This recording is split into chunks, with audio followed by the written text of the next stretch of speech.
कहानी की शुरुआत होती है डाओलिन नाम के एक लड़के से जो सिक्योरिटी गार्ड की नौकरी करता था। शाम को वो जुआ खेलने एक दुकान में गया और कहा कि अगर उसने 1000 किलो का पत्थर अपने हाथों से उठा लिया तो जो भी उस पर पैसे लगाएगा वो दुकानदार से पैसे जीत सकता है। अचानक डाओलिन ने वो पत्थर उठाकर सबके होश उड़ा दिए, जिससे दुकानदार का भारी नुकसान हो गया। अब गुस्से में आकर उसने डाओलिन को फंसाने के लिए अपने आदमियों से अजीबोगरीब तस्वीरें बनवाई और डाओलिन से कहा कि इन भगौड़ों को पकड़ने के उसे बहुत सारे पैसे मिलेंगे। अब डाओलिन पूरी मेहनत से इन्हें ढूंढने में लग गया। दूसरी ओर आसमान से एक भयंकर आग का गोला चाइना में आ गिरा। ऐसी अजीबोगरीब चीज दुनिया में आज तक नहीं हुई थी। खैर, उधर डाओलिन ऐसे लोगों को ढूंढने में लगा था जो असल में थे ही नहीं। उसने गांव वालों से इनके बारे में पूछा, मगर किसी ने ऐसे इंसान नहीं देखे थे। अब तो ढूंढ ढूंढ कर उसका दिमाग खराब हो चुका था। तभी शाओबी नाम की एक लड़की ने कहा कि ये तस्वीरें नकली हैं, लेकिन डाओलिन ने उस पर ध्यान नहीं दिया और जैसे ही वो मुड़ा तो उसे तस्वीर जैसा ही हूबहू आदमी दिखाई दिया।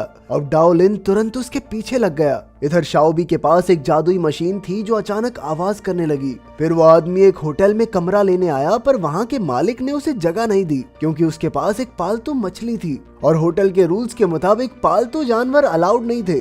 ये सुनकर उस आदमी को गुस्सा आ गया और उसने अपनी मछली को एक भयंकर राक्षस मछली में बदल दिया जिसकी 3 आंखें और खतरनाक दांत थे। उसने तुरंत लोगों पर हमला कर दिया और तब डाओलिन और शाओबे ने आकर उसका सामना किया। डाओलिन तो इतना ताकतवर नहीं था, इसीलिए शाओबे ने अपने जादू से उसे काबू में किया, पर तभी वो मछली भाग निकली। शाओबे ने देखा कि वो एक कोठे में जाकर छिपी थी, इसीलिए शाओबे एक आदमी का रूप लेकर वहां आ गई। डाओलिन भी पीछे पीछे वहां आ गया और अनजाने में वो दोनों आपस में लड़ने लगे। तभी शाओबे ने अपना असली रूप दिखाया और वो एक खूबसूरत लड़की में बदल गई। फिर शाओबे ने वहां मौजूद एक और लड़की से पूछा कि मछली कहाँ है, पर जब वो लड़की भागने लगी तो शाओबे ने जादू से उसे रोक लिया। फिर डाओलिन ने उसका गला दबाकर मछली के बारे में पूछा तो वो लड़की एक भद्दे आदमी में बदल गई और उसने कहा कि मछली एक पेंटिंग में छिपी है। अचानक मछली पेंटिंग से निकली तो शाओबे ने उसे तुरंत पकड़ लिया।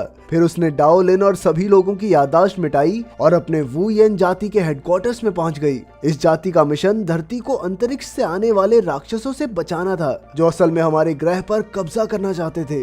अब शाओबे और उसके साथियों ने राक्षसों का पता लगाना शुरू किया। तब उनके गुरु मास्टर वुलियांग ने कहा कि ये मछली उन्हीं राक्षसों की जासूस होगी। इसके जरिए राक्षस वुलियांग के हेडक्वार्टर्स का पता लगाना चाहते होंगे। तभी मास्टर को एहसास हुआ कि बेहद खतरनाक शक्तियां उनकी ओर बढ़ रही हैं और हमारे पास उनसे लड़ने की ताकत नहीं है। इसीलिए उसने वुयेन जाति के बाकी योद्धाओं को खत भेजकर मदद के लिए बुलाया। सबको इकट्ठा करके मास्टर ने समझाया कि अंतरिक्ष के राक्षसों से लड़ने की शक्ति सिर्फ डुंजिया नाम के एक गोले में है, लेकिन डुंजिया का इस्तेमाल करना बच्चों का खेल नहीं था। इसीलिए मास्टर वुलियांग ने मास्टर जूकी को डुंजिया के लिए चुने हुए इंसान यानी उसके वारिस को ढूंढ कर लाने को कहा। खैर, मास्टर वुलियांग को डर था कि राक्षस बहुत करीब आ चुके हैं, इसीलिए उसने लुयान शहर में मौजूद एक साधु से भगवान का अस्त्र यानी ब्रह्मास्त्र लाने का फैसला किया। उसके जाने के बाद शाओबे ने अपने साथियों के साथ मिलकर आने वाले हमले के लिए जोरों शोरों से तैयारी शुरू कर दी। उधर मास्टर जूकी डंजिया के वारिस को ढूंढता हुआ एक हॉस्पिटल में पहुंचा। वो अंधा होने का नाटक करके वहां नौकरी लेने गया।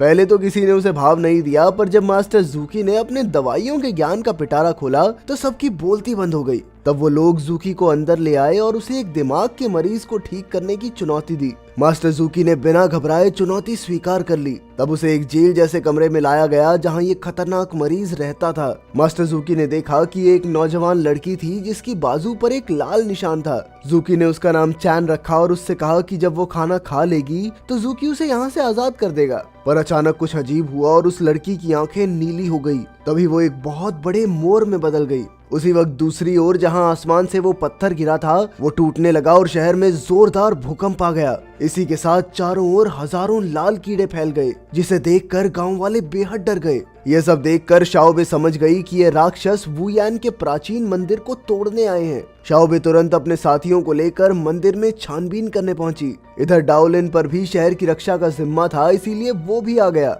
अंदर घुसकर उसे एक खुफिया सुरंग मिली जहां वुयान जाति के प्राचीन लोगों की कब्र थी जिन्होंने हजारों साल पहले राक्षसों का मुकाबला किया था। शाओबे और उसके साथी भी वहां आ गए और उन्होंने देखा कि एक बड़ी सी बॉल को जंजीरों से बांध कर रखा गया था। अचानक एक खूंखार लाल आंखों वाला वाला राक्षस वहाँ आया और अपनी शक्तियों से गोले की जंजीरें तोड़ने लगा। तभी वो गोला धमाके से टूट गया और उसमें से और भी खतरनाक राक्षस निकला जिसका नाम था व्हाइट टाइगर, जो कि लाल आंखों वाले राक्षस से भी 100 गुना ज्यादा ताकतवर था। अब शाओबे और उसके साथियों ने इनका मुकाबला करने की पूरी कोशिश की, मगर उनकी शक्तियां राक्षसों के सामने कुछ नहीं थी। जल्द ही वो सब हार कर जमीन पर गिर पड़े। तभी डाओलिन ने देखा कि शाओबे मुसीबत में है और वो अपनी जान की परवाह किए बगैर बहादुरी से व्हाइट टाइगर से लड़ने के लिए कूद पड़ा, मगर व्हाइट टाइगर की आग ने डाओलिन के हाथ और पैर जला दिए। ये सब देखकर शाओबे ने डाओलिन और अपने साथियों को लेकर यहाँ से निकलने का फैसला किया। वो सब एक खुफिया अड्डे पर पहुंचे और डाओलिन का बहता खून रोकने की भरपूर कोशिश की।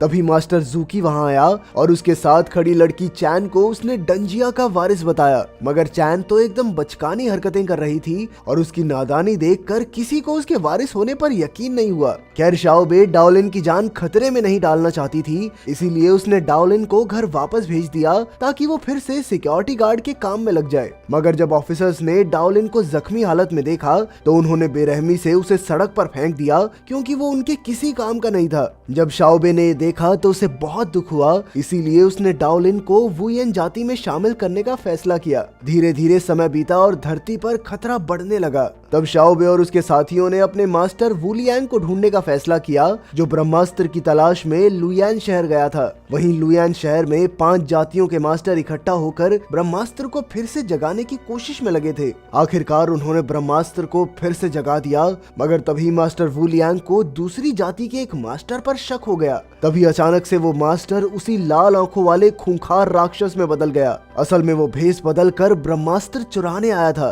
तभी व्हाइट टाइगर राक्षस भी वहाँ आया और उसने बाकी मास्टर्स को काबू में करके वुलियांग पर हमला करने को कहा। मास्टर वुलियांग ने जैसे तैसे अपनी शक्तियों से अपना बचाव किया, लेकिन वो राक्षस ब्रह्मास्त्र को चुराने में कामयाब हो गए। उधर शाओबे और उसके साथी भी मास्टर को ढूंढने लुयान शहर में आ पहुंचे थे। मास्टर जूकी ने उन्हें एक होटल में आराम करने को कहा। तब चैन को डाओलिन की हालत पर बहुत दया आई, क्योंकि उसके हाथ पैर कट गए थे। देखते ही देखते उसने अपनी शक्तियों से डाओलिन के नए हाथ पैर लगा दिए, पर इतनी ताकत इस्तेमाल करने से वो बेहोश होकर गिर गई। तभी व्हाइट टाइगर ने अपने कब्जे में आए मास्टर्स को वुयेन के योद्धाओं यानी शाओबे और उसके साथियों पर हमला करने भेज दिया। अचानक मास्टर्स ने उन्हें ढूंढकर उन पर जोरदार हमला कर दिया। दोनों तरफ से जबरदस्त लड़ाई हुई और मास्टर्स उन पर भारी पड़ने लगे। तभी उनमें से एक ने मास्टर वुलियांग का भेष बनाया और मास्टर जूकी पर वार कर दिया। अब वो शाओबे को भी मारने वाला था कि ऐन वक्त पर असली मास्टर वुलियांग वहां आ पहुंचा और उसने शाओबे की जान बचाई। लेकिन मुसीबत अभी टली नहीं थी,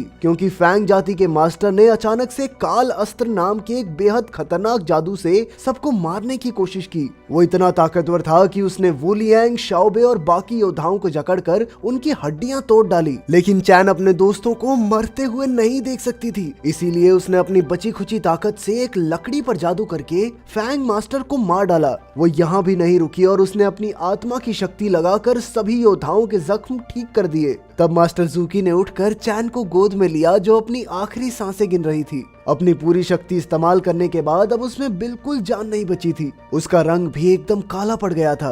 तब मास्टर जूकी ने ध्यान लगाकर अपने पूर्वजों से बात की और उन्होंने जूकी को बताया कि इन राक्षसों से लड़ने का एक ही रास्ता है, और वो है डंजिया की शक्तियों को चैन के शरीर में उजागर करना। तभी वो असलियत में वापस लौटा और उसे समझ आया कि चैन ही डंजिया की असली वारिस है और उसने डंजिया की शक्तियों को जगा लिया था। और अब तो ये शक्तियां उन सभी के अंदर आ चुकी थी। जब उसने सबके जख्म ठीक किए तो ये शक्तियां वुयेन के सभी योद्धाओं में आ गई। अब उन सब ने मिलकर उन राक्षसों को ढूंढना शुरू कर दिया। आखिरकार उनका सामना रेड आई और व्हाइट टाइगर से हुआ और एक जबरदस्त जंग छिड़ गई। लेकिन अब की बार लड़ाई पिछली बार की तरह एक तरफा नहीं थी। राक्षसों को समझ आ चुका था कि योद्धाओं की शक्तियां बढ़ चुकी हैं, इसीलिए उन्होंने ब्रह्मास्त्र का इस्तेमाल करने का फैसला किया। उसके चलते ही पूरी धरती पर समय रुक गया और वुयेन के योद्धा हवा में ही जम गए। ब्रह्मास्त्र से निकले आग के गोले उनसे टकराने ही वाले थे कि अचानक चैन के शरीर में डंजिया की शक्तियां फिर से जिंदा हो गई। और वो एक भीमकाय मोर का रूप लेकर हवा में आ गई।